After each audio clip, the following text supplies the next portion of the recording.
So once again hello and welcome. शुरुआत करते हैं आज की क्लास।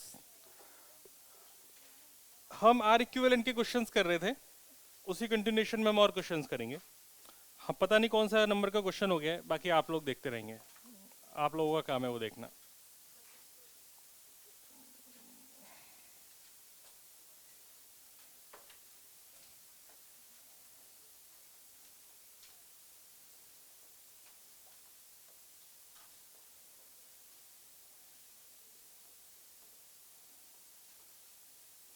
ये क्वेश्चन आप करेंगे और बताएंगे क्या आंसर आ रहा है इसका।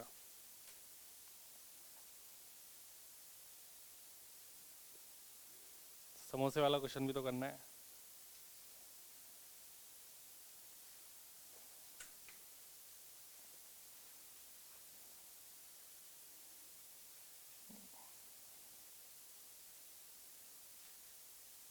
इनफाइनाइट लैडर वाला क्वेश्चन भी नहीं किया ना अभी? अरे बोलू ना।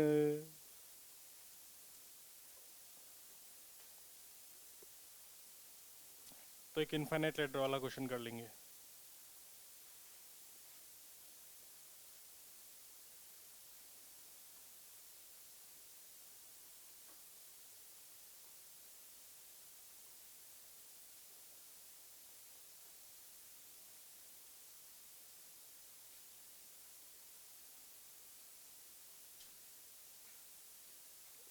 सारे रेजिस्टेंस आर हैं दूसरे वाले में, बाकी इस वाले क्वेश्चन में अलग अलग थे तो मैंने अलग अलग बना दिए हैं।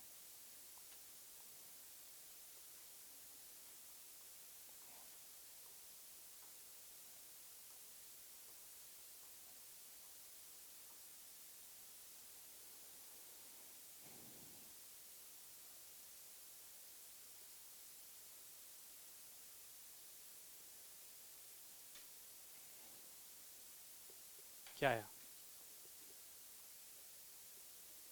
आंसर? 3r/2 आ रहा है।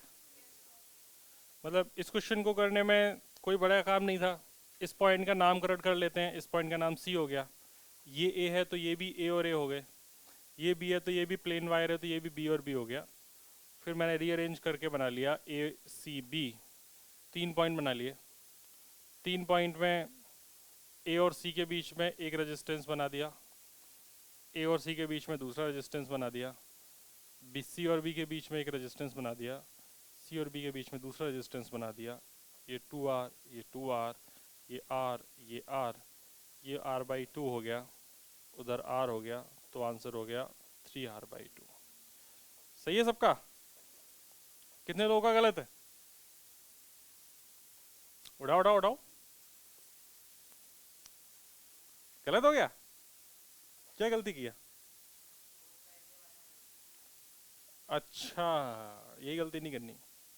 इन दोनों का, इन दोनों का। कुछ कहना चाहते हैं?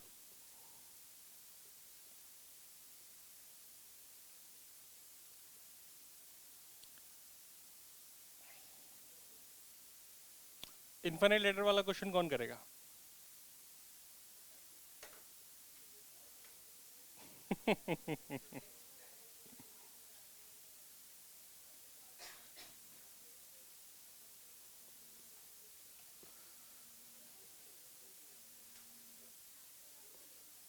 हाँ जी, क्या लग रहा है? शुरू करें? देखो भाई, ये क्वेश्चन वैसे तो आसान होते हैं अगर तुम्हें अप्रोच समझ में आ जाए तो। अप्रोच ये है इस क्वेश्चन को करने की कि इनफाइनाइट लैडर है, इसमें से अगर मैं थोड़ा बहुत हटा दूं तो कुछ फर्क नहीं पड़ेगा। जैसे कि अगर मैं इस पूरे में से ये वाला एक एलिमेंट हटा दूं तो इससे क्या फर्क पड़ेगा? अभी भी आइडेंटिकली है ना, देख। क्योंकि तो ऐसे कितने हैं टोटल? इन्हीं दो दो के कॉम्बिनेशन से तो मिलके बन रहा है ये। तो अगर मैं इस पूरे को हटा दूं तो देख, यहां से इतना छुपाने के बाद भी ये अभी ए बन जाएगा और ये वाला क्या बन जाएगा? बी। है तो आइडेंटिकली। ऐसा मान रहे हैं कि पूरा इसका जो आर इक्विवेलेंट है, आर अक्रॉस ए बी, ये एक्स है। ऐसा मैंने अज्यूम कर लिया। और हम ये भी मान रहे हैं कि समुद्र में से एक लोटा पानी निकालने से समुद्र पे कोई फर्क नहीं पड़ेगा। सही बात है। समुद्र में से एक लोटा निकालने के बाद कोई फर्क नहीं पड़ेगा, इसका मतलब अगर मैं इसमें से ये हटा भी दूं तो भी जो बचा हुआ होगा, जो रिमेनिंग, इसका जो आर इक्विवेलेंट होगा ये भी कितना होगा, एक्स। सही बात है। तो इस बात को ऐसा लिख लेंगे कि after removing this first two registers the equivalent would remain same.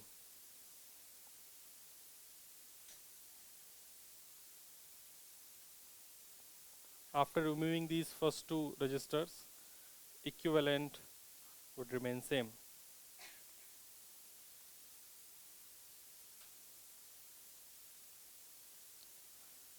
ठीक है, तो ये बात हो गई। अगर ऐसा है तो हम इसको रीअरेंज करेंगे वापस से, और ऐसा करने मात्र से क्वेश्चन सॉल्व हो जाएगा। ये आर है, ये आर है, इसका नाम ए है, इसका नाम बी है, और इस जो बाकी बचा है इसका एक्स हो गया। इतना समझ में आ गया? जैसे ये पता चला उसके बाद फिर मैं देखूंगा तो ये दोनों किस में हैं, अब पैरेलल में। तो पैरेलल में कितना हो जाएगा, R X upon R plus X. कोई प्रॉब्लम? ये दोनों इसके साथ किस में हैं, तो क्या मैं इसको ऐसा लिख सकता हूं, ये है तुम्हारा आर अक्रॉस ए बी। आ गया इतना? अगर ये आर अक्रॉस ए बी है तो this value R across A B, ये अब तुमने क्या अज्यूम करी थी, एक्स अज्यूम करी थी कि नहीं करी थी? या इसको वापस से लिख लो, ऐसा कोई प्रॉब्लम नहीं है। ये तुमने एक्स अज्यूम करी थी, तो ये X should be R, R plus X plus R X upon R plus X. मैंने क्या ले लिया, अरे बोलना यार, एलसीएम। एलसीएम लेना तो आता ही होगा, ऐसा मुझे लगता है, ताकि आप लोग बताओ। क्रॉस मल्टीप्लाई कर देंगे तो R X plus X square is equal to R square plus R X plus R X. तो ये हो जाएगा एक्स स्क्वायर, ये आर एक्स से आर एक्स कट गया, minus R X plus minus R square is equal to 0। Quadratic बन गई। इसके रूट्स बताओ मुझे।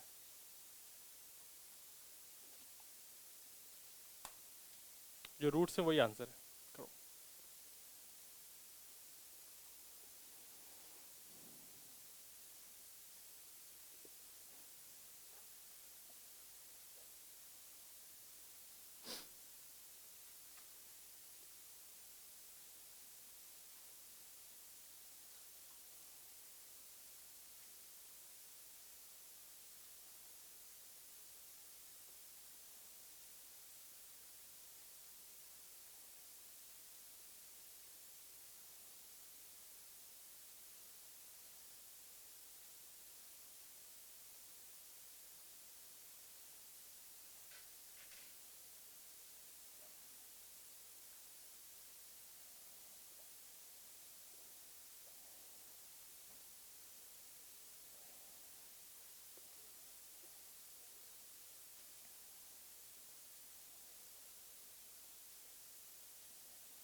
कितना आंसर आया?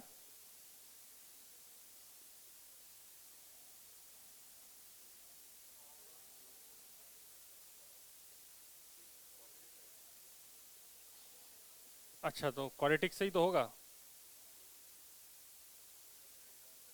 ना ना ना, हो ही नहीं सकता।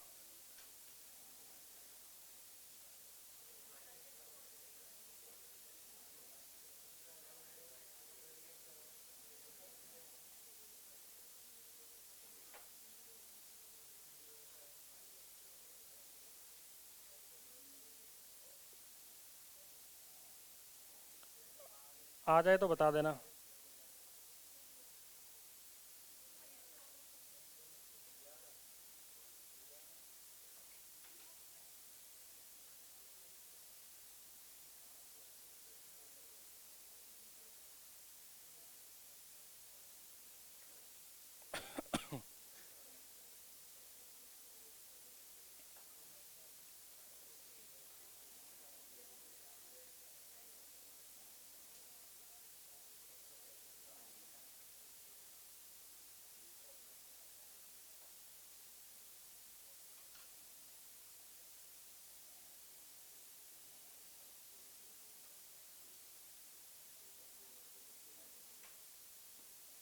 हो गया। क्या आ रहा है? r1 + √5/2, ठीक है। √5 - 1/2, और कोई आंसर?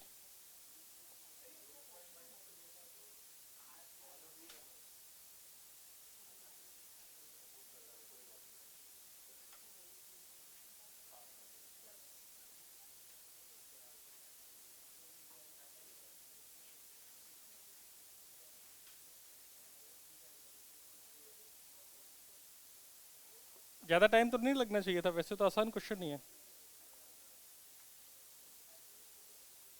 इसके रूट्स निकाल लिए होंगे तो तुमने श्रीधराचार्य फॉर्मूला लगा लिया होगा। तो x की वैल्यू आ गई होगी -b +√b² -4ac/2a। तो x की वैल्यू आ गई होगी, r कॉमन ले लो, तो अंदर बचेगा 1 + -√5/2। तुम्हें पता है रेजिस्टेंस नेगेटिव नहीं हो सकता, तो माइनस वाला रूट नहीं हो सकता। इसका आंसर क्या होगा? प्लस वाला रूट। तो इसका जो आंसर आ जाएगा वो आंसर लिख लेंगे बच्चे सब। तो x की वैल्यू आ जाएगी कितना? 1 +√5 × r/2। ठीक है। कितने लोगों का सही है? हाँ, इस अब तो क्या है, अब तो सही होना ही था। रूट्स ही तो निकालने थे। ये तो बचपन से करते आ रहे हैं श्रीधराचार्य फॉर्मूले से। बचपन से माइनस रिजेक्ट कर दिया गया, क्यों? क्योंकि नेगेटिव नहीं होता। आगे बढ़े। नो सर, अरे यार, आओ बातें करें। अगली बात ये करनी है।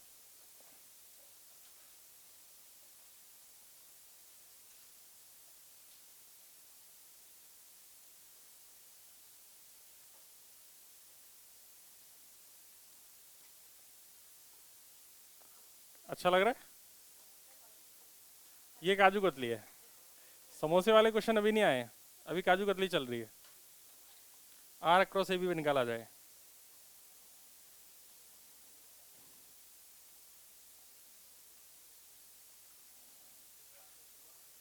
हाँ, आंसर में थोड़ी कुछ है।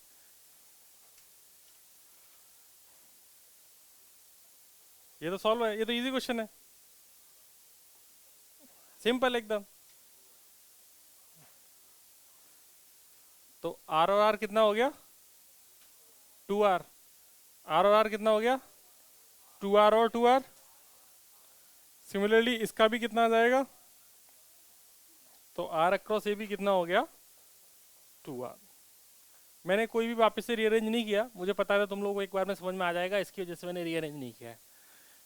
ठीक है, दूसरा क्वेश्चन लिखो। सर वेट्स, ठीक है भाई, वेट्स हो जाएंगे।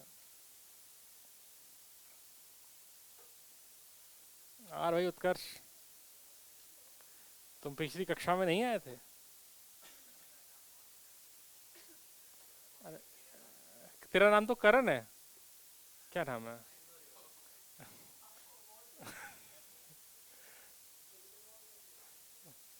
उत्कर्ष तेरी तेरी नाम है ना? हाँ।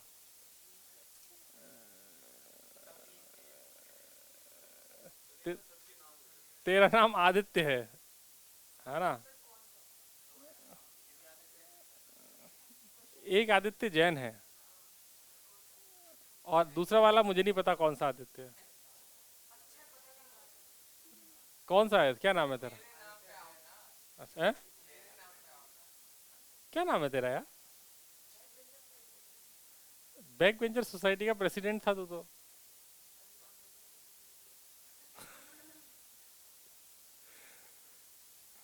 देखो, आर अक्रॉस ए और बी हमने निकाला, जिसकी वैल्यू 2 आई। ये क्वेश्चन इसके लिए नहीं दिया गया, ये क्वेश्चन इसलिए दिया गया है अभी। वापस से चित्र बनाओ।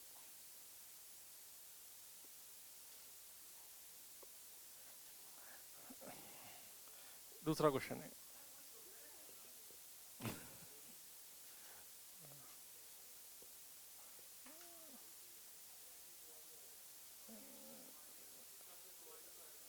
इसका क्या आएगा?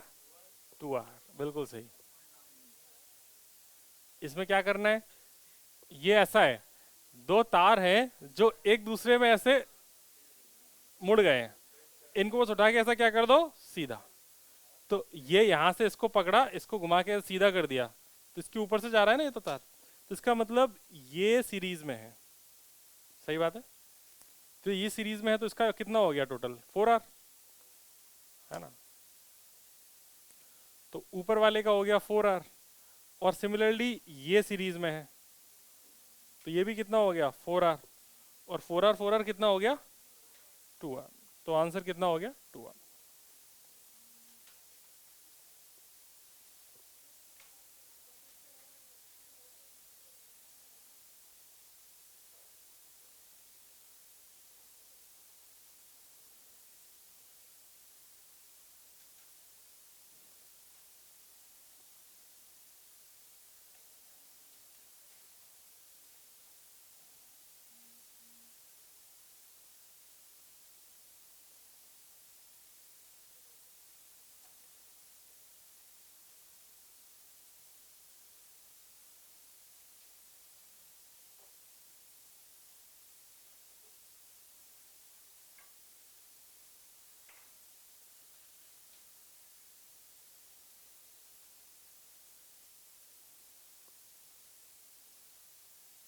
होगी छपाई?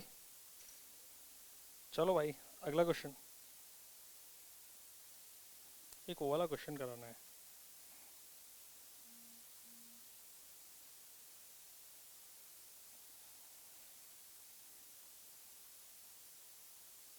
कोई रोएगा नहीं, है ना?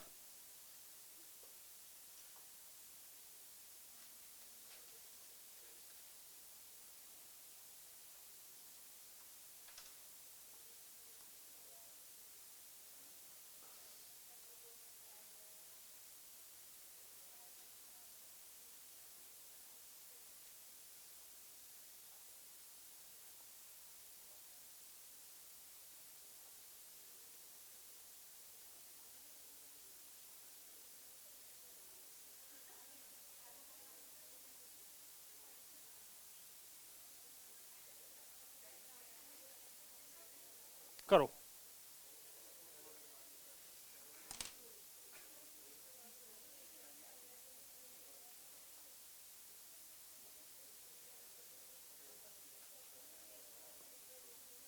व्हीटस्टोन तो बता चुके हैं ना आपको, यहाँ पर भी एक बार बता देंगे। व्हीटस्टोन का यूज है इसमें, है ना?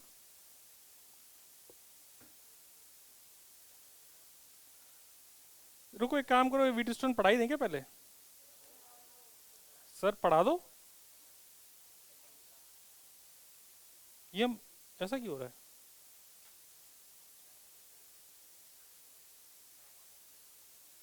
हाँ जी, मुझे क्या पता। पहले ट्रायंगल। अच्छा पहले, हाँ बिल्कुल बिल्कुल ट्राई कर सकते हो, व्हीटस्टोन तो आते ही तुमको। अगर R1/R2 और R3/R4 एक दूसरे के बराबर हो तो बैलेंस्ड व्हीटस्टोन होता है। और जब बैलेंस्ड व्हीटस्टोन होता है तो अपन बीच वाले के ब्रांच को हटा देते हैं।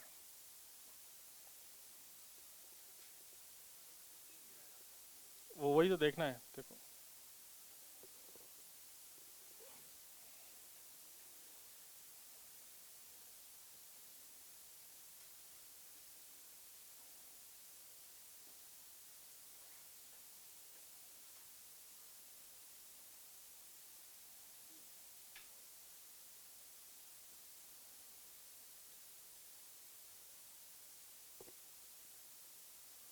क्या लग रहा है, कैसे करेंगे? बिल्कुल सही, बिल्कुल जो सिमेट्री वाला था ना वैसा ही है। तो सिमेट्री वाले में क्या किया था अपन ने, वही करना है बस। इतनी तो सोचना था कि इसके अबाउट सिमेट्रिक दिख रहा है कि नहीं दिख रहा। तो एक काम करेंगे, इसको यहाँ से ऐसे तोड़ देंगे, इसको ऐसे तोड़ देंगे और ये वाला सीधा चला जाएगा, बस हो गया क्वेश्चन सॉल्व। ठीक है। हालांकि इसमें एक चीज और डायरेक्टली देख सकते हैं, इसमें प्लेन ऑफ सिमेट्री मुझे अगर दिख रही है, इस लाइन ऑफ सिमेट्री में भी देख रहे होगे तो यहाँ पर ये दो रजिस्टर इस ब्रांच पे आ रहे हैं। इस लाइन पर आने वाले दोनों रजिस्टर इस लाइन के अलोंग है, इस लाइन पर आने वाले हर एक पॉइंट का पोटेंशियल सेम रहेगा। तो अगर दो पोटेंशियल सेम रहेगा तो इन दोनों को अपन डायरेक्टली भी हटा सकते हैं। या एक तरीके समझ में आया, दूसरा तरीका हटाने का, this R upon R is equal to R upon R। तो ये चारों का मिलकर व्हीटस्टोन ब्रिज बन रहा है कि नहीं बन रहा? व्हीटस्टोन बन रहा है, तो ये वाला तो वैसे ही खराब हो गया। Similarly this R upon R, ये R अपॉन R, तो ये वाला भी खराब हो गया। तो यहाँ पे कितने व्हीटस्टोन बन रहे हैं? दो। तो एक तो ये व्हीटस्टोन है,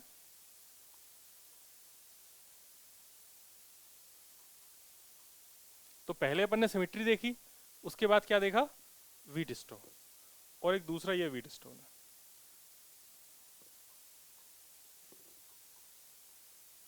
दो व्हीटस्टोन ब्रिज है। व्हीटस्टोन ब्रिज होने की वजह से इनको अपन ने बीच वाले दोनों रजिस्टर को हटा दिया है। तो आप लोग इस चित्र को वापस से बनाना चाहेंगे? ठीक है, मैं इसको मिटा रहा हूं, मैं वापस से बना रहा हूं आपके लिए।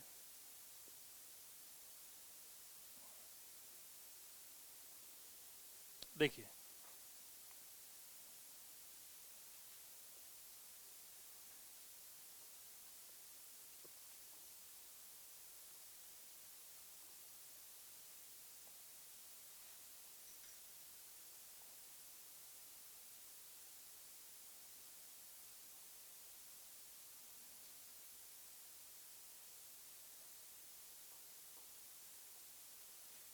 ये रीअरेंज होने के बाद ऐसा बन गया, सही लग रहा है?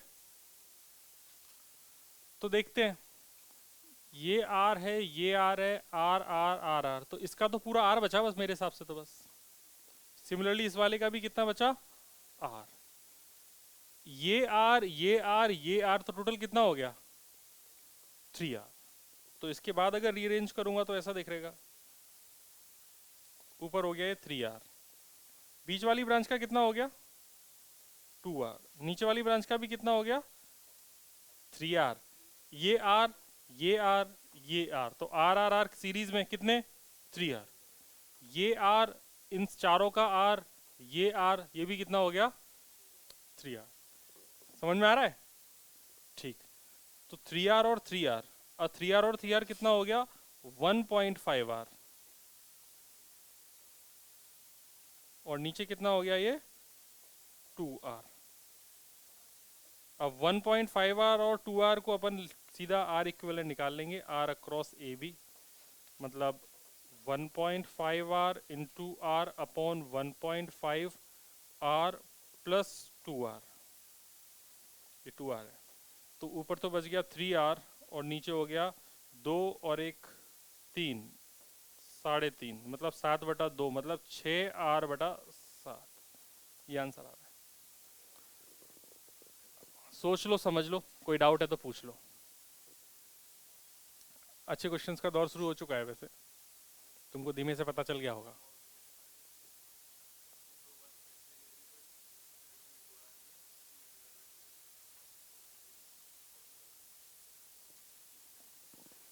हाँ, इसमें वो सिमेट्री भी लगा सकते हैं, बिल्कुल सही है। उस केस में बाई 2 करना पड़ेगा, मल्टीप्लाई बाई 2 नहीं होगा, बाई 2 होगा। हाँ, फोल्डिंग मेथड कहते हैं उसे।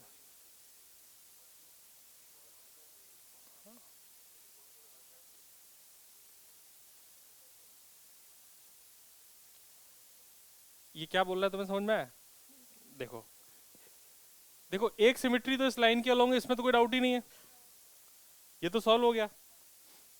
उसके बाद दूसरी सिमेट्री होती है कि अगर मैं देखूं तो ये इसके अबाउट भी तो सिमेट्रिक है, तो इस पूरे को उठा के ऐसे उठाओ और ऐसे ऊपर ले जाके ऐसे चिपका दो, यहाँ जो है ऐसे चिपकाया, तो ये आर और आर पैरेलल में हो गए, ये आर और आर पैरेलल में हो गए, ये पूरा आर टू आर और टू आर पैरेलल में हो गए। तो सिंपली उसने बोला कि ये नीचे वाला हटा के सीधा ऊपर वाले को बाई टू कर दो। हालांकि उससे भी मतलब सेम ही है, ऊपर आइडेंटिकल है, तो अब सिंपली आप थ्री आर को बाई टू ही कर रहे हो। इन शॉर्ट बात एक ही है, बस सोचने का तरीका अलग हो जाता है। इस क्वेश्चन को करने का बस सबसे क्रिटिकल पॉइंट था कि आप ये लाइन खींच के इन तीनों वायर को अलग अलग करना है, बाकी इस प्रश्न में फिर कुछ नहीं बचता है। ठीक है, अच्छा ठीक, चलो भाई आगे चला जाए। नहीं, जोर पड़ रहा है क्या दिमाग पे? आद्या से पूछ रहा हूँ। हैं? अच्छा लिख रहे, अरे यार भाई, आपके स्कूल में भी ये सारे क्वेश्चन कराए गए होंगे।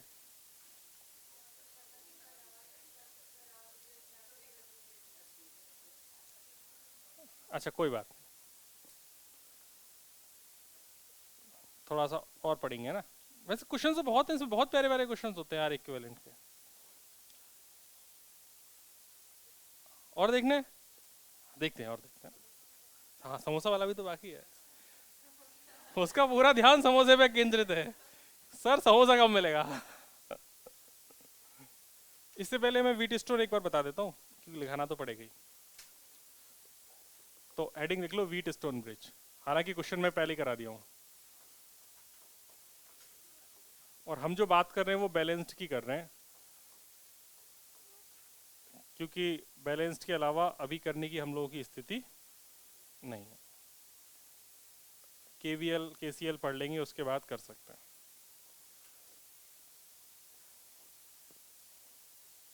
बस बना लो चित्र फटाफट।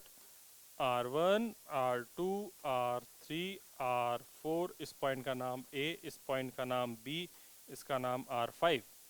तो बैलेंस कंडीशन की है R1 upon R2 should be equal to R3 upon R4, या फिर कुछ लोग इसको ऐसे भी बोल सकते हैं R1 R4 should be equal to R2 R3। एक ही बात है, कुछ भी बोल दो, क्रॉस मल्टीप्लाई तो किया है।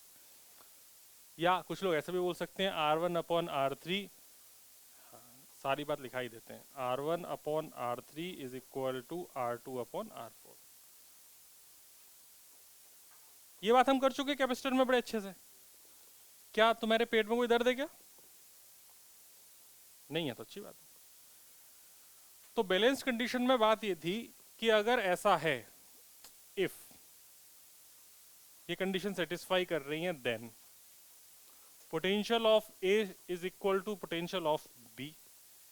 इसका अर्थ ऐसा है R5 is of no use, means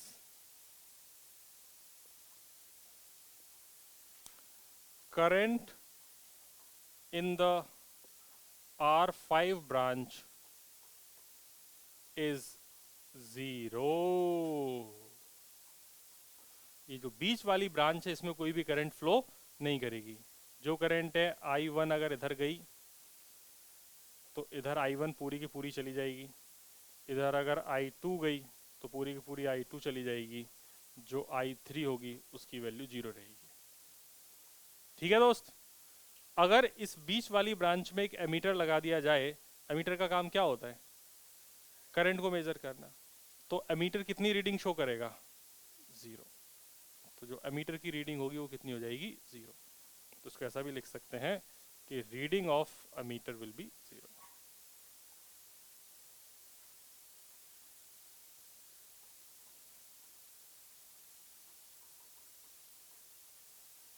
क्यों 0 है सब बार बार बताने की जरूरत नहीं है। मतलब मैं तो बस इतनी बात समझता हूँ कि अगर मुझे बैलेंस वीट स्टोन मिल गया तो बीच वाली ब्रांच को उखाड़ के फेंक देना है, मेरे लिए अब वो है ही नहीं, बस बात खत्म। इतना काम है बस मेरा, और मेरे लिए कुछ मतलब नहीं वीट स्टोन का। ठीक है जी, चलो देखते हैं।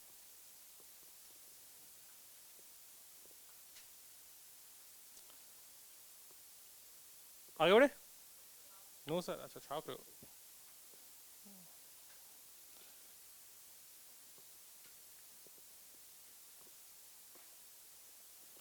12:17 हो चुका है। 18 हो गया है। कौन बोला, हाना की ऋतिका? अच्छा।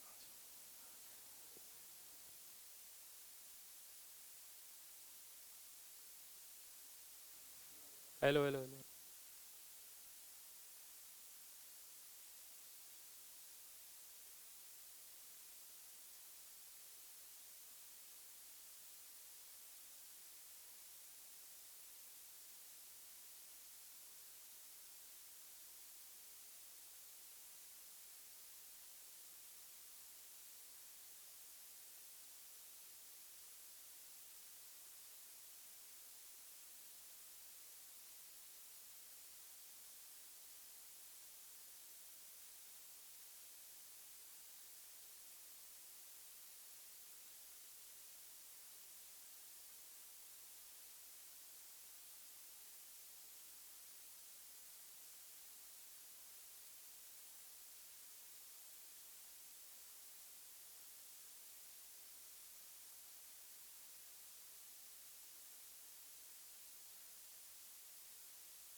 Hello hello hello.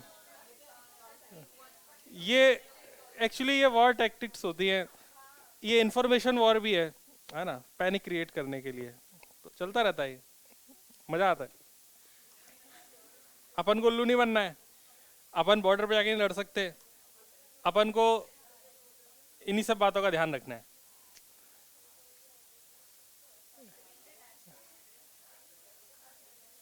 क्या हो गया, हाँ ना? इंडिया ने अटैक कर दिया क्या? अच्छा। दे दिया क्या? कोई बात नहीं, दे देने दो। भिखारियों का कुछ नहीं हो सकता है, उन्हें पैसा मिले ना मिले। एक्चुअली व्यक्ति सोच से भिखारी होता है, सोच ही भिखारी वाली है। हाँ, पैसा बर्बाद करता है आदमी। अब मिल गया भीख में पैसा, अब जैसे अभी बर्बाद किया इन्होंने, घटिया चीज ले आए हैं, काम ही नहीं कर रही है। अमेरिका से कुछ लेना चाहिए था।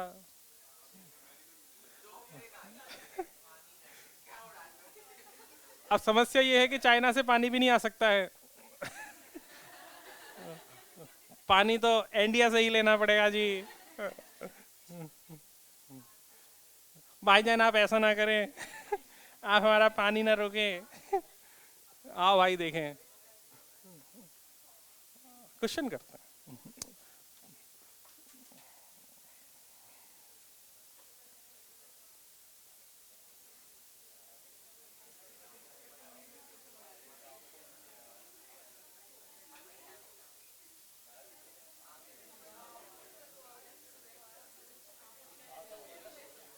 क्या बात है, क्या क्वेश्चन है? अभी समोसा नहीं है, अभी समोसा नहीं है।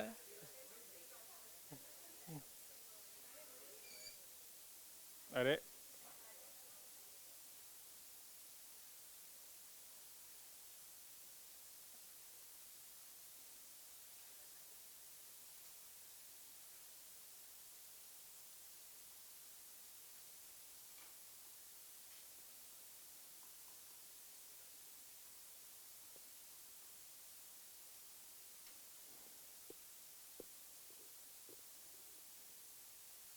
मजा तो आता है वैसे।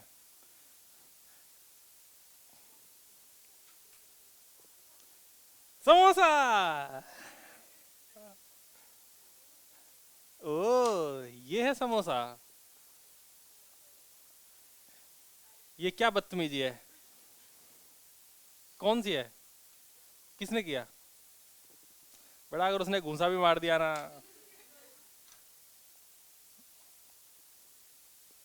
ऐसे ऐसे ऊपर चढ़ना पड़ेगा, कहाँ है थप्पड़ मारने के लिए ऐसे।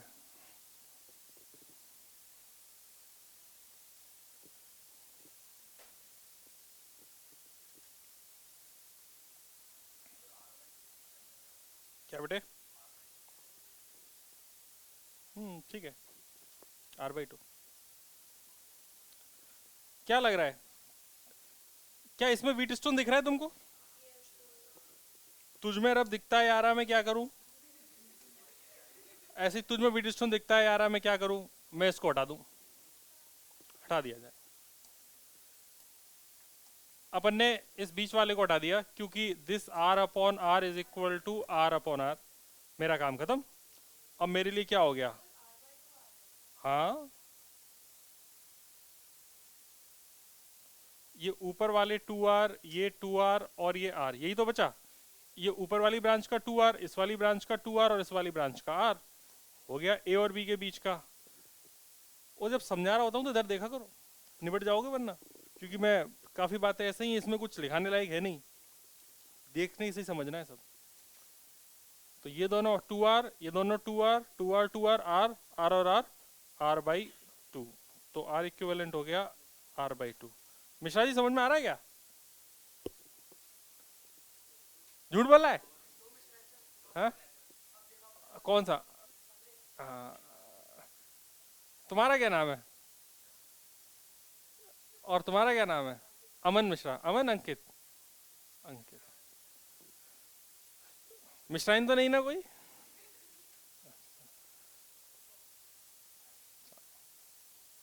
तो 2R 2R R R।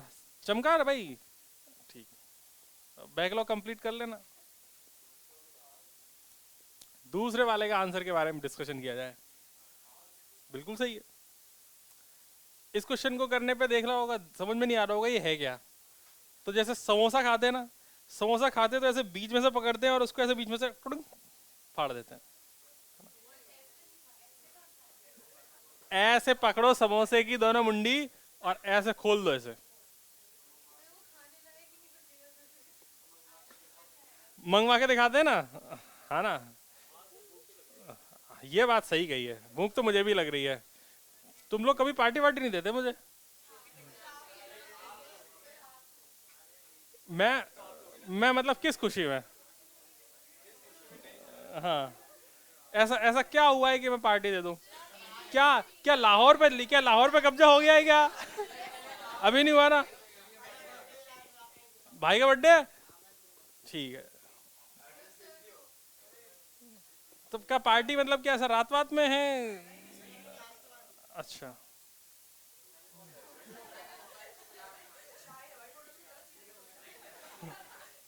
सोच गंदी है इन लोगों की। हाँ। हम चाय की बातें कर रहे हैं। देखो भाई,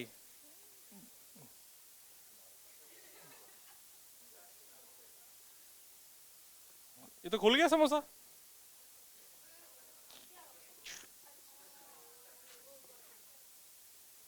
आज समझ में आया? ए और बी पकड़े, ऐसा खोल दिए। खोलने मत से समझ में आ गया कि व्हीट स्टोन ब्रिज है। अगर ये व्हीट स्टोन है तो इसका आंसर आर है। और इसमें कौन सा निकम्मा है? बीच वाला। मतलब यहाँ पे ये वाला निकम्मा निकला। देखो, सही बात है। यहाँ पे ये वाला निकम्मा निकला।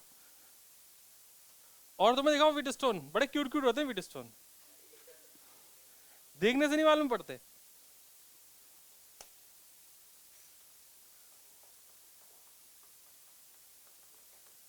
चलो एक क्वेश्चन और। हम्म। क्या कह रहा है? छपाई चल रही है, छापो छापो भाई। बाकी क्या करने के लिए देते हैं?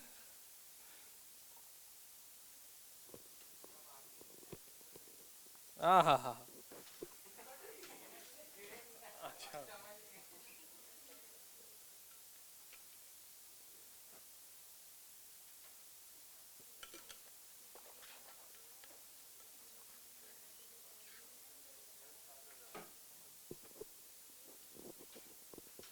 म्याऊं म्याऊं। हाँ आ रही है आवाज।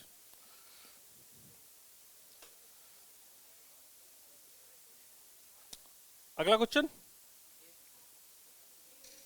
कोई नहीं, मोबाइल है, अरे चलो यार।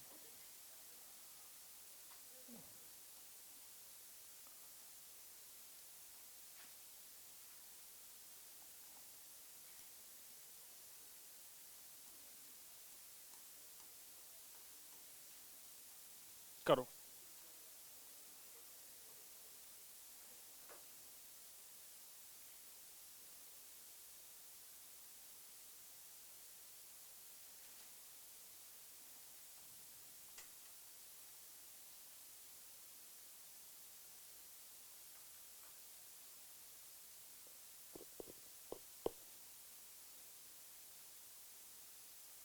मेरे हिसाब से अब जितने भी क्वेश्चंस हैं आर इक्विवेलेंट वाले, वो सब आप अप्रोच कर लोगे, कोई भी आड़े तिरछे कैसे भी होंगे। एक वो वाला क्वेश्चन भी कराना है यार, लेकिन उसके लिए थोड़ा सा मुझे पढ़ाना पड़ेगा। KVL KCL.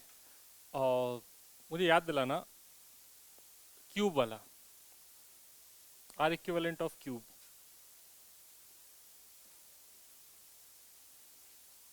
क्या ये सब तो सोच नहीं पा रहे, क्यूब कैसे सोचेंगे स्कूल में?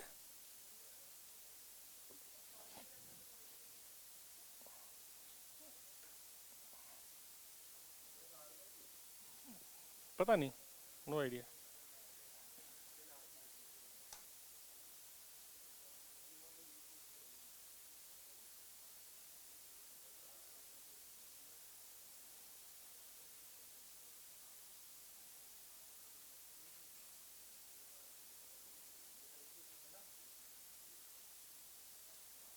हो गया।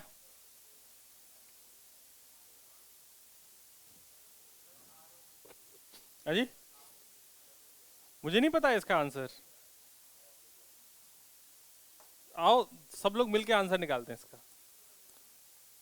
जैसे ये क्वेश्चन देखने से तो लग रहा है कि अजीब सा है, और इसमें तुम्हें दिख भी नहीं रहा होगा इसमें व्हीट स्टोन है। जब भी क्वेश्चन हो आर इक्विवेलेंट का, नामकरण के बिना मत करना। गंदा चित्र है ना, तो नामकरण से करना चाहिए। इसका नाम बी है तो ये भी बी हो गया, ये भी बी हो गया, ये भी बी हो गया, यहाँ तो कोई प्रॉब्लम। इसका नाम ए है तो ये भी ए होगा, ये भी ए हो गया। अब आगे इधर जा नहीं सकते क्योंकि सब जगह एलिमेंट है। तो इसका नाम मैंने रख दिया एम। इसका नाम एक जगह और बचा है तो इसका नाम मैंने एन रख दिया। मैंने हर एक जंक्शन का नाम, हर एक नोडल का नाम मैं लिख चुका हूँ। नामकरण सबका पूरा हो चुका है। सही बात है। इसके बाद ये पॉइंट का नाम मैंने ए रख दिया, इसका नाम बी रख दिया, इसका नाम एम रख दिया, इसका नाम एन रख दिया। 4 पॉइंट ही है, चारों पॉइंट पूरे। सबसे पहले ए और एम के बीच में मैंने एक रजिस्टर बनाया, तो मेरे इसका काम खत्म हो गया। फिर मैंने ए और बी के बीच में एक रजिस्टर बनाया, तो ये वाला खत्म हो गया। फिर एम और बी के बीच में ये बनाया, ये भी मार्क कर लिया। एन और बी के बीच में बनाया। मार्किंग करना बहुत जरूरी है वरना भूल जाओगे कि कौन सा बन गया कौन सा नहीं बना। फिर ए और एन के बीच में बना दिया, और अब बचा मेरा एम और एन के बीच में, तो ये वाला बना दिया।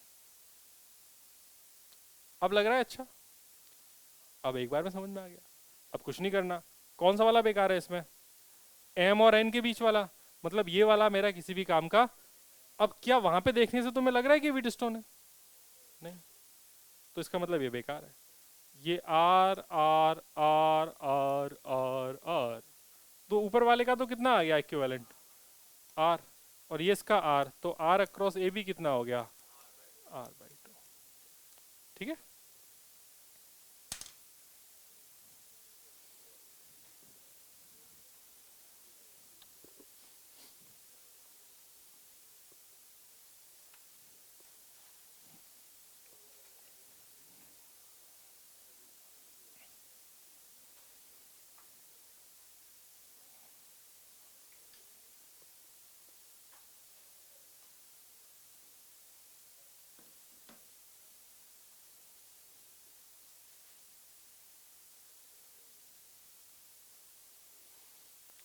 ठीक है जी, यहाँ तक कोई समस्या? यहाँ तक अगर कोई समस्या नहीं है तो अगली हेडिंग लिखी जाए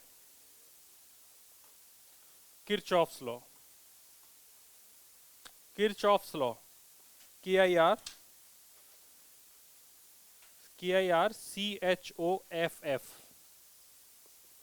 KIR, ये है spelling KIRCHOFF, Kirchhoff's law. Kirchhoff के दो नियम है, एक तो किरचॉफ्स करंट लॉ है और दूसरा है किरचॉफ्स वोल्टेज लॉ। तो पहला है Kirchhoff's current law. Kirchhoff's current law पहला है, किरचॉफ्स करंट लॉ। इसको पढ़ा जाता है शॉर्ट में KCL। पहले वाले को पढ़ते हैं किरचॉफ्स करंट लॉ। तो आगे से मैं इसको KCL के नाम से बुलाऊंगा। किस नाम से बुलाऊंगा? KCL। ठीक है जी। इसके बारे में दो तीन बातें लिख लो प्यारी प्यारी सी, फिर आगे पढ़ेंगे। इसका स्टेटमेंट ये है कि algebraic sum of current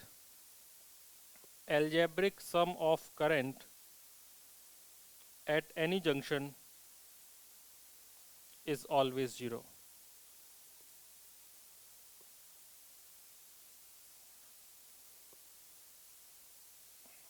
इसको दूसरी तरीके से भी बोलते हैं और at any junction incoming current is equal to outgoing current। at any junction incoming current is equal to outgoing current।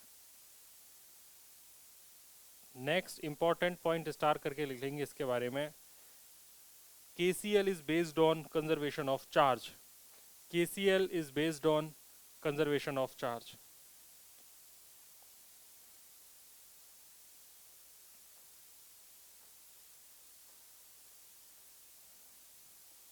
और इसका एक और नाम है, जैसे किरचॉफ्स करंट लॉ है ना, इसमें जंक्शन की बात हो रही है तो इसको जंक्शन लॉ के नाम से भी जानते हैं।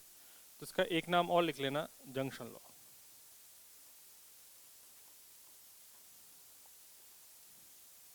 ठीक है। ये पता है क्या कह रहा है? देखो,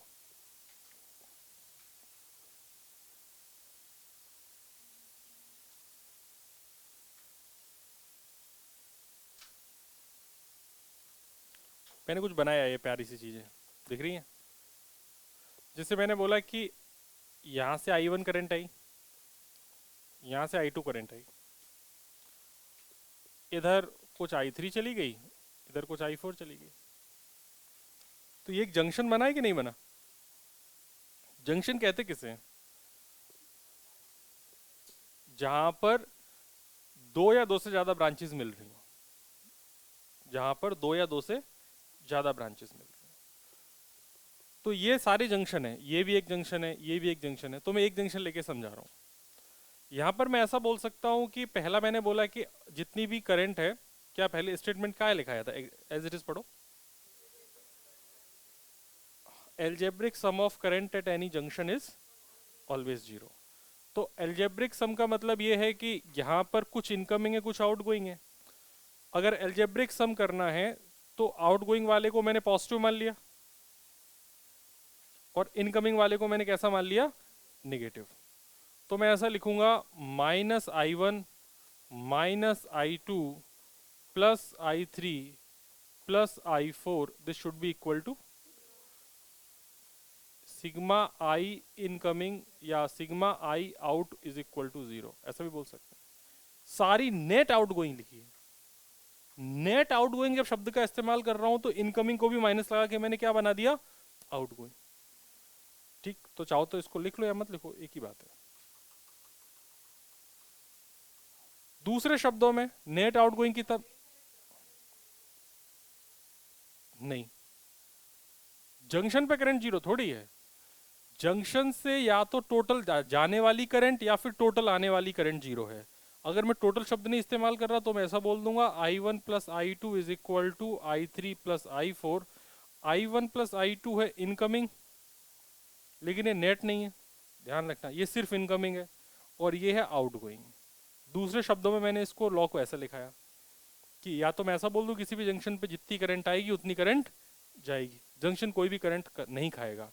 या फिर दूसरे शब्दों में बोल दूं कि जो भी अलजेब्रिक सम होगा किसी भी जंक्शन पे वो हमेशा कितना होगा? 0। यहाँ पर मैंने आउटगोइंग को कैसा मान लिया था? पॉजिटिव, और इनकमिंग को कैसा मान लिया था? नेगेटिव। छाप लेंगे।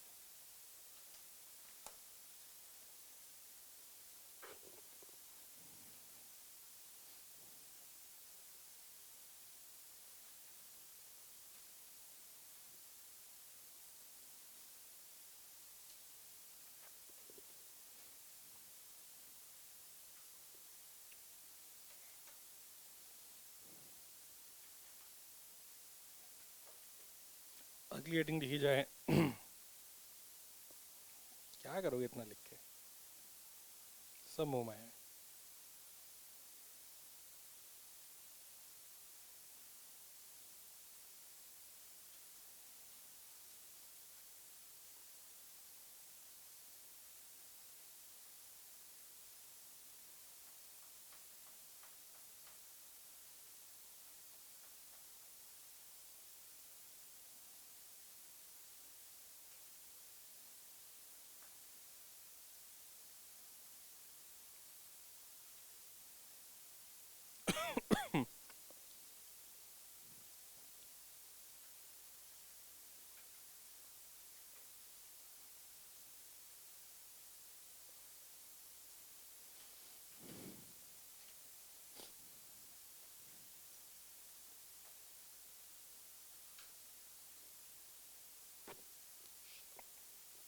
शुरू करें। Kirchhoff's voltage law, Kirchhoff's voltage law, जिसको पढ़ते हैं केवीएल। किरचॉफ्स वोल्टेज लॉ, जिसको बोलते हैं केवीएल।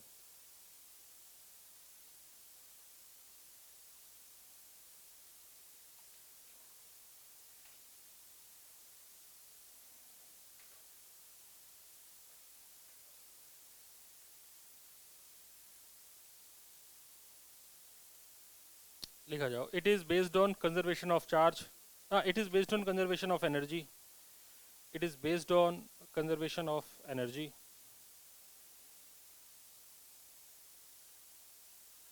और इसका स्टेटमेंट लिख लिया जाए। स्टेटमेंट ये कहता है कि net potential difference across a closed loop, net potential difference across a closed loop is 0.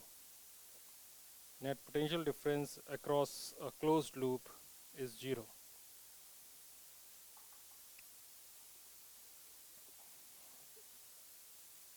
Net potential difference across a closed loop is 0. Kirchhoff's voltage law और Kirchhoff's current law। तो KVL तो तुमने अभी KCL तो देख लिया, KVL देखना शुरू करते हैं। यार KVL देखने के लिए ना थोड़ा सा अब शांत रहना, दिमाग को शांत करना। शांत तो तुम वैसे ही हो। देखो तुम्हारे पास एक बैटरी है, तो बैटरी में दो टर्मिनल होंगे, एक प्लस और एक माइनस। प्लस का मतलब है वो हाई पोटेंशियल है, माइनस का मतलब है वो लो पोटेंशियल टर्मिनल है। बैटरी में दो ही टर्मिनल होंगे। करंट, अगर इकलौती बैटरी है, अगर इस बैटरी से करंट बाहर जा रही है, इसका मतलब मैं ऐसा बोलूंगा कि बैटरी इज डिस्चार्जिंग।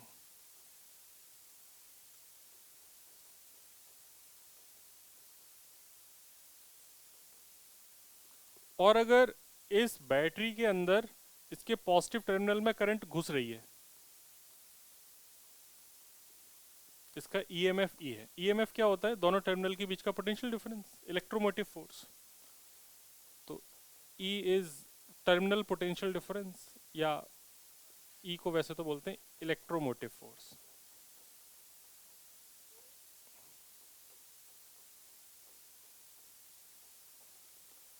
अगर ऐसा है तो ये हम बोलेंगे कि battery is charging.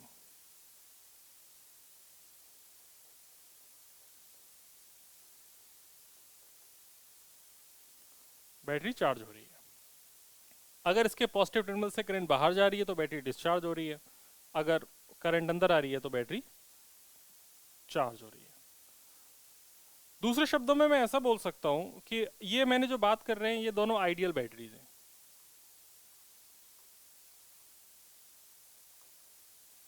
Ideal battery का मतलब ये है कि जिनका जो इंटरनल रेजिस्टेंस है वो कितना है? जीरो। आइडियल बैटरी का मतलब क्या होता है? यहाँ लिख देते हैं। आइडियल बैटरी का मतलब होता है ऐसी बैटरी जिनका इंटरनल रेजिस्टेंस कितना होगा? जीरो।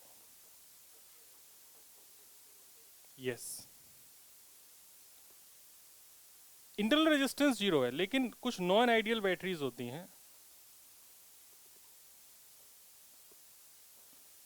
नॉन आइडियल बैटरीज में बैटरी के पास खुद का इंटरनल रेजिस्टेंस भी होगा। इसका ईएमएफ ई है, ये आर है, इसमें से करंट बाहर जा रही है, तो बैटरी चार्ज हो रही है डिस्चार्ज हो रही है? अरे बोलना, ये चार्ज हो रही है डिस्चार्ज हो रही है? और अगर मैं यहाँ पर इसी बैटरी के दोनों पॉजिटिव और नेगेटिव टर्मिनल, इसका नाम ए इसका नाम बी, अगर इसमें करंट अंदर भेज रहा हूँ तो बैटरी क्या हो रही है? चार्ज। तो ये हो रही है बैटरी चार्ज और ये हो रही है बैटरी डिस्चार्ज। क्या तुमको इतनी बात समझ में आ गई चार्जिंग डिस्चार्जिंग कैसे चलती है फिजिक्स में बैटरी की? अच्छा जी, जब बैटरी डिस्चार्ज हो रही है तो भी इसके दो टर्मिनल तो है ही ना, ये टर्मिनल ए और टर्मिनल बी। सिमिलरली ये एक टर्मिनल ए और टर्मिनल बी। ये बैटरी का नोटेशन है, रियल में बैटरी ऐसी थोड़ी होती है। रियल में तो तुमने बैटरी देख रखी होगी इन्वर्टर वगैरह की, देखी कि नहीं देखी? इसमें एक यहाँ पे टर्मिनल होता है, एक यहाँ पे टर्मिनल होता है, देखा है ना? और इसके अंदर प्लेट्स होती हैं, तो जो भी रेजिस्टेंस वगैरह है उन प्लेट्स का ही है। बाहर तो तुम्हें सिर्फ दो टर्मिनल ही दिखाई दे रहे हैं, तो ऐसे ही तुम्हें यहाँ पर ए और बी बस ये दो टर्मिनल ही दिखाई दे रहे होंगे। अब तुम लिखने के पीछे क्यों इतने पगलाए हुए हो? सब मौका मिलेगा गधो। यहाँ पर देखोगे तो potential difference across A and B, इसकी वैल्यू ई के बराबर होगी कि नहीं होगी? हाँ या ना? चाहे बैटरी चार्ज हो रही हो चाहे बैटरी डिस्चार्ज हो रही हो। यहाँ पर भी पोटेंशियल डिफरेंस अक्रॉस ए और बी देखोगे तो कितना हो जाएगा? ई के बराबर हो जाएगा। लेकिन जब नॉन आइडियल बैटरी के केस की बात करेंगे तो चीजें काफी बदल चुकी होंगी। यहाँ पर नॉन आइडियल के में बैटरी को कैसे देखते हैं इसको समझना एक ही बार में है, बार बार समझाऊंगा भी नहीं, एक ही बार में समझना है। पेज पलटने से कुछ नहीं होगा। इधर देख, क्या कर रहा है पेज पलट के? कुछ चेक नहीं करना। करंट हमेशा high potential to low potential flow करेगा, तो इसका मतलब अगर रजिस्टर में एंटर कर रहा है तो रजिस्टर का ये वाला पोटेंशियल हाई होगा, ये वाला एंड का पोटेंशियल लो होगा। सिमिलरली करंट अगर इधर से इधर जा रही है तो ये प्लस होगा और ये माइनस होगा। तो तुमने ऐसा सीखा कि रेजिस्टेंस में जिस डायरेक्शन में करंट जा रही है वो जहां से आ रही है वो वाली साइड पॉजिटिव और जहां से बाहर निकल रही है वो वाली साइड नेगेटिव। ऐसे ही अपन ने यहाँ पे किया। लेकिन बैटरी के केस में तो पॉजिटिव और नेगेटिव पहले से डिफाइन है, जिसकी बड़ी डंडी वो पॉजिटिव और जिसकी छोटी डंडी वो, भले वो चार्ज हो रही हो या डिस्चार्ज हो रही हो, इससे इस बात पे फर्क नहीं पड़ता कि अपन ने उसे कनेक्ट कैसे किया है। ठीक, अब यहाँ पर जो भी तुम्हें थोड़ी देर पहले मैंने सिखाया, जिसको मैंने बोला कि किरचॉफ्स वोल्टेज लॉ, उसका इस्तेमाल करना सीखते हैं।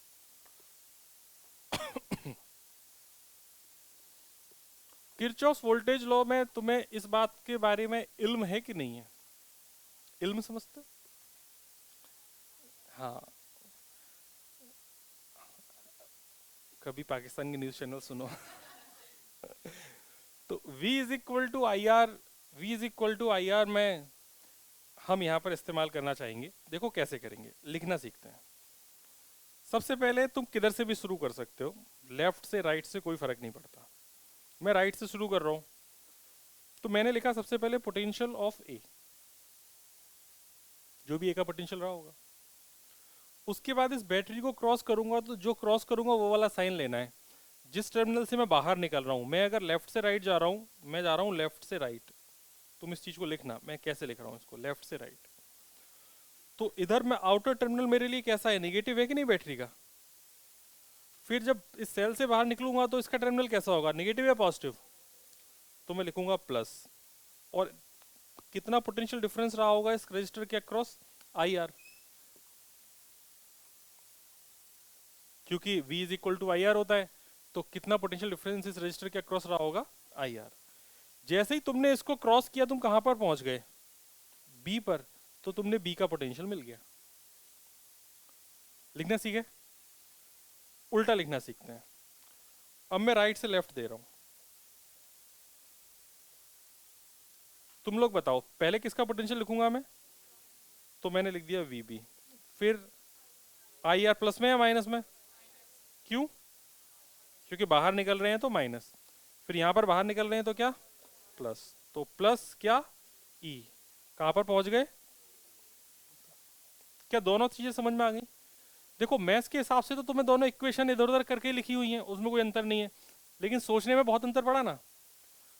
इन दोनों ही चीज़ों से अगर तुम एक चीज़ कंक्लूड करो तो तुम्हें समझ में ये आएगा कि V A minus V B की जो वैल्यू है वो ई माइनस आई आर है ना? ये V A minus V B है क्या? बैटरी के अक्रॉस पोटेंशियल। तो क्या मैं इसको बोल सकता हूं it is terminal potential difference, जो कि क्या आया है मेरे पास E minus I are. TPD क्या है? Terminal potential. टीपीडी को फुल फॉर्म मैंने लिख दिया हूं यहां पर, it is terminal potential difference. मेरे हिसाब से आप समझ गए होंगे ये सब बात। अब अपन जब बैटरी चार्ज हो रही होगी उसके बारे में बात कर लेते हैं। जब बैटरी की चार्जिंग हो रही है तो अपन लेफ्ट से राइट लिखना शुरू करें। ये एक्स्ट्रा ज्ञान है जो वो यहाँ अलग से लिख दिया है। लेफ्ट से राइट लिखेंगे तो प्लस माइनस, सबसे पहला स्टेप है प्लस माइनस लगाना। प्लस माइनस लगा लिया अपन ने। चलो तुम लोग बोलो क्या लिखूं सबसे पहले? वी है, देन माइनस ई, इसकी ईएमएफ ई है, then minus I R is equal to V B. ठीक है, राइट से अगर लेफ्ट जाएंगे तो क्या लिखेंगे? V B plus I R plus E is equal to V है। समझ में आ गया? कोई भी एक चीज सीख लेनी है, मतलब चाहे तुम लेफ्ट से लिखो चाहे राइट से लिखो, कोई फर्क पड़ने वाला नहीं है। अब मैं यहाँ पर वापस से अगर V A minus V B निकालूं तो V A minus V B की वैल्यू कितनी आ रही है? E plus I R. तो यहाँ पर टर्मिनल पोटेंशियल डिफरेंस किसके बराबर है? E plus I R. ये दोनों बातें याद रखनी है। डिस्चार्जिंग के वक्त कितना होगा? ई माइनस आई आर, और चार्जिंग के वक्त कितना हो जाएगा? ई प्लस आई आर। सोचने वाली बात यह है कि जब बैटरी डिस्चार्ज हो रही है तो उसके टर्मिनल के अक्रॉस पोटेंशियल डिफरेंस उसके खुद की ईएमएफ से भी कम है। ई में से कुछ घटा है, ई माइनस आई आर। ई में से कितना कम हुआ है? आई आर। तो जब बैटरी डिस्चार्ज हो रही है तो उसके जो टर्मिनल पोटेंशियल डिफरेंस है वो उसके खुद के ईएमएफ से भी कम है। लेकिन जब बैटरी चार्ज हो रही है तो उसका जो टर्मिनल पोटेंशियल डिफरेंस उसके ईएमएफ से ज़्यादा है, और कितना है? E plus I are. याद रह जाएगा? ठीक, छाप लो।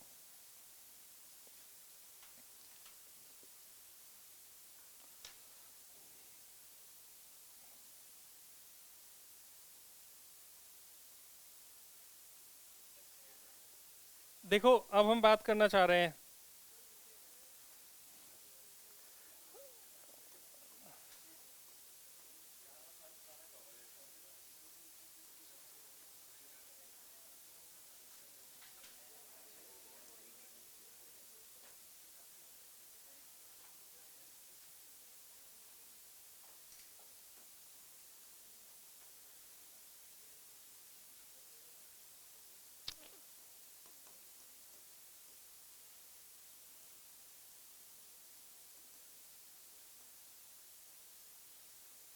बनाओ बनाओ बनाओ।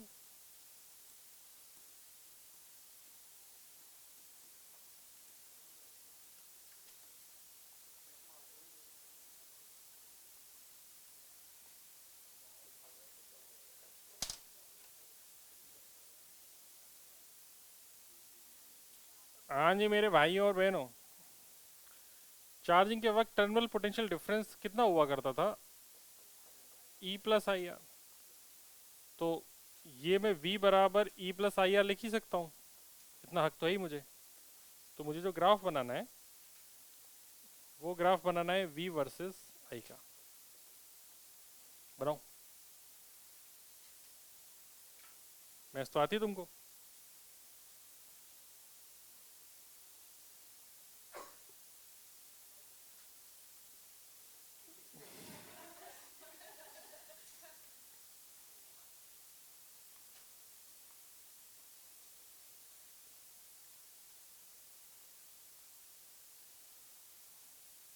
अच्छा ये वाला भी बनाओ, चलो।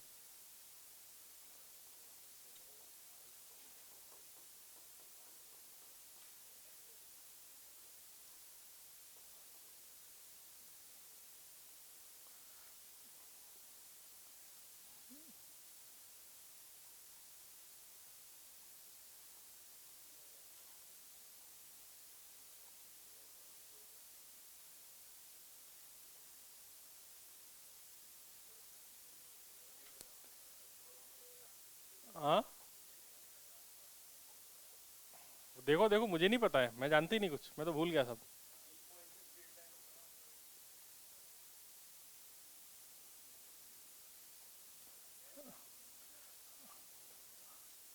सही बनाया क्या? अरे ऐसा कुछ नहीं है। नहीं नहीं, अरे मैं बहुत पाप करता हूँ। देखो अगर यहाँ पे करंट को जीरो कर दिया जाए तो पोटेंशियल ई के बराबर हो जाएगा, इसका मतलब ये पॉइंट ही रहा होगा। और अगर यहाँ पर अपन v को जीरो कर दें तो i की वैल्यू हो जाएगी e बाई आर। हाँ है ना? अब देख, इसके अलावा ग्राफ सिर्फ इतना ही है, बाकी ऊपर का ग्राफ पॉसिबल ही नहीं है। क्योंकि करंट को नेगेटिव करने का मतलब है कि डायरेक्शन को बदलना, डायरेक्शन को बदलना मतलब चार्ज हो जाएगा, तो वाला ग्राफ बन जाएगा। तो ये जो ग्राफ है ये सिर्फ यहाँ से लेके यहाँ तक ही है, सिर्फ फर्स्ट क्वाड्रेंट में ही है, बाकी ग्राफ है पॉसिबल ही नहीं।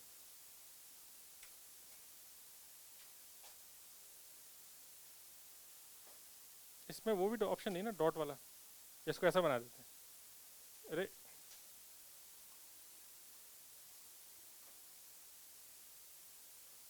ये सिर्फ लाल वाला ग्राफ है पॉसिबल, बाकी कोई भी पॉसिबल नहीं है। यहाँ पर कौन सा ग्राफ बनेगा? यहाँ पर कौन से क्वाड्रेंट में बनेगा? सेकंड क्वाड्रेंट में। इसमें अगर करंट की वैल्यू जीरो कर दी जाए तो v की वैल्यू e के बराबर हो जाएगी, मतलब ये e, उसके बाद करंट तो हमेशा बढ़ेगा ही। इसका मतलब ये ग्राफ फर्स्ट क्वाड्रेंट में यहाँ से आगे बढ़ेगा। इससे इससे पहले पॉसिबल ही नहीं है। इससे पहले पॉसिबल है करंट की डायरेक्शन नेगेटिव करना, नेगेटिव करना, इसका मतलब वो डिस्चार्ज होना शुरू हो जाएगा। तो ये ग्राफ इससे नीचे पॉसिबल नहीं है। दोनों ही फर्स्ट क्वाड्रेंट में बनेंगे।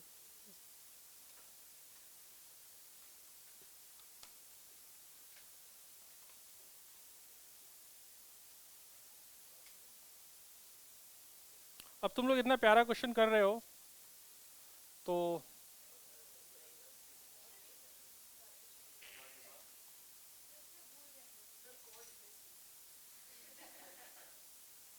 God bless you to.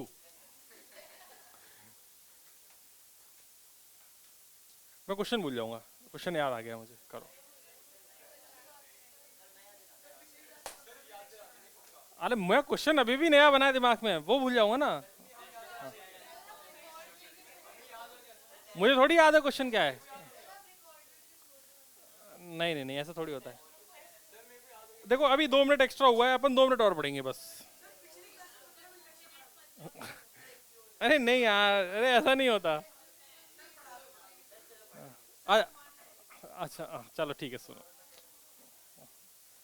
ऐसा बोला सर, आप इतना कह रहे हो, चलो पढ़ा ही लो, चलो पढ़ ही लेते हैं सर, है ना? ऐसे इतना क्यों सड़ा मुंह बना रही है?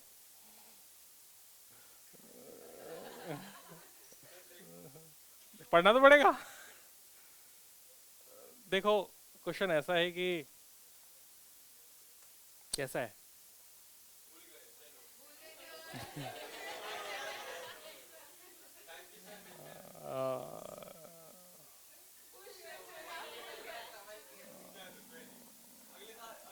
अच्छा चलो ठीक है, अगली क्लास में करेंगे। ओके चलो, थैंक यू वेरी मच।